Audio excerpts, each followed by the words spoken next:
ये युग का ऐसा देन हो गई है हमारे यहाँ पर। कलयुग जैसे जैसे एक एक साल करके आगे पड़ाव अपना पसारता जा रहा है। संस्कृति के ऊपर बहुत बड़ा प्रहार हुआ है। चाहे हम भारत की बात करें, चाहे पूरे विश्व की बात करें। सुंदर कपड़े डाल दिए, सुंदर सुंदर बन गए, उसमें कोई दिक्कत नहीं है, आप बनो सुंदर। लेकिन एक प्रश्न है कि भीतर के विचारों को भी तो दिखना चाहिए था। हमारे जो संस्कारों का जो सिंचन था उसके ऊपर बहुत बड़ा कुठाराघात हुआ है, जिसकी वजह से समाज में अराजकता फैल गई है। जो माँ बाप ने दिया वो बच्चों ने अपनाया, जो बच्चे कल को बड़े हुए उनके बच्चे हुए उन्होंने उसको अपनाया। ये क्रम पद्धति में हम कई बार ऐसे धीरे धीरे करके हम सॉर्टिंग करते करते हम अब फंसते जा रहे हैं। आजकल छोटे छोटे बच्चे आप सुनते होंगे, हम भी देखते हैं कि शराब पी रहे हैं या और भी ऐसे कुछ गलत नीतियों में फंसे हुए बच्चे। उनकी गलती इतनी नहीं है, गलती उस समाज की भी है जिन्होंने वो वातावरण दिया।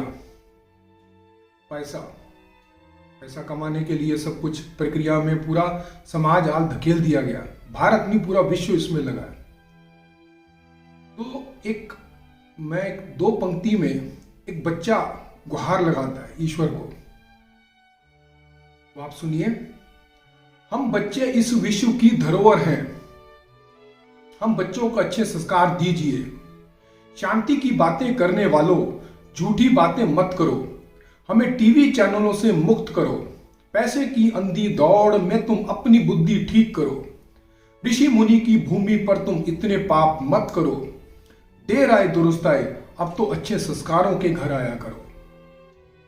मतलब साफ है, जिन लोगों की जिम्मेवारी थी यह है कि उनको समाज को सींचना था या सींच रहे हैं या सींचना होगा, उनको ही देखना पड़ेगा कि बच्चों के जीवन में ये कैसी चेंजेस आ चुकी हैं। कृपया आप अपने हमारे कर्मों को देखें। हमें टीवी चैनलों से क्या कुछ पढ़ाया जा रहा है, हम उस पर भी देखें। अच्छी चीजें कैसे ग्रहण हो सकती हैं, या कुछ ऐसा समाज में ताना बाना बने ताकि समाज को शिक्षा पद्धति की तरफ बढ़ाया जाए छोटे छोटे बच्चों को। और तो और देखो, नाबालिग बच्चों के द्वारा कुछ ऐसे कृत्य हो जाते हैं, वो कुछ ऐसे वातावरण में पहुंच चुके हैं जिससे समाज में अराजकता फैल चुकी है। इसलिए मेरी प्रार्थना है, एक बच्चा एक प्रार्थना करने की कोशिश करता है कि हम बच्चे इस विश्व की धरोहर हैं, हम धरोहर हैं, हमको अच्छे संस्कार दीजिए।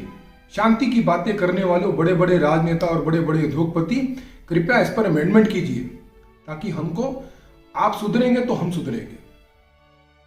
ऐसी मेरी प्रार्थना ऐसे बुद्धिजीवी लोगों से है जो समाज का सुधारक बनते हैं और समाज को सुधारने का बल भी वो रखते हैं। इस प्रक्रिया में आगे बढ़ते हैं तो सभी जगह क्या हाल हो रहा है।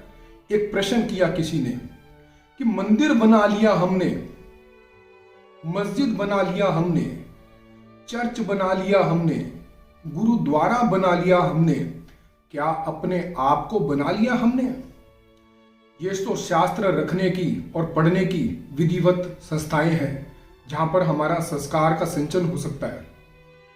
हमने इनके निर्माण तो खूब किए पर उसका अध्ययन गहरे में नहीं किया, जिसका नतीजा ये हुआ कि बच्चा प्रार्थना करता है ईश्वर से कि हमको अच्छे संस्कार आप दीजिए, अब इस पद्धति का अंत कर दीजिए, क्योंकि विचारों ने कईयों को बर्बाद किया पर तेरी दया ने बर्बादों को भी आबाद कर दिया। इसलिए उसकी शरण में आप जाइए तो जो बर्बाद हैं वो भी आबाद हो जाते हैं और फिर संस्कारों का सिंचन स्टार्ट हो जाएगा। इस पद्धति को हम अब समाप्त करना चाहते हैं। कृपया जितने भी पूरे विश्व में जो मेरी आवाज को सुन रहे हैं, इसको पहचानें और इस पर कृत्य करें और इस पर कर्म करने के लिए आगे बढ़े, क्योंकि अब समय आ गया है कि आप इसको और नुकसान पहुंचाने की कोशिश मत कीजिए। हम पहले ही बहुत बड़े नुकसान पर खड़े हुए हैं, क्योंकि जो हमारे पास शिक्षा थी वो हमने आगे बच्चों को दी, बच्चों को फिर आगे दी, फिर आगे दी, फिर आगे दी।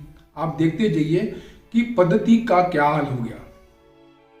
तो ये संस्कार सिंचन, इसके ऊपर मेरी भली भांति सबके ऊपर प्रार्थना है, हम सब मिलकर उसके ऊपर काम करेंगे। एक टीचर का कर्तव्य भी है, लेकिन माँ बाप का भी उतना ही कर्तव्य है ताकि बच्चे हमारे सुधर जाएं। मेरी प्रार्थना है और मैं हाथ जोड़ के सबको प्रार्थना करता हूं, कृपया इसके ऊपर आगे बढ़िए। धन्यवाद।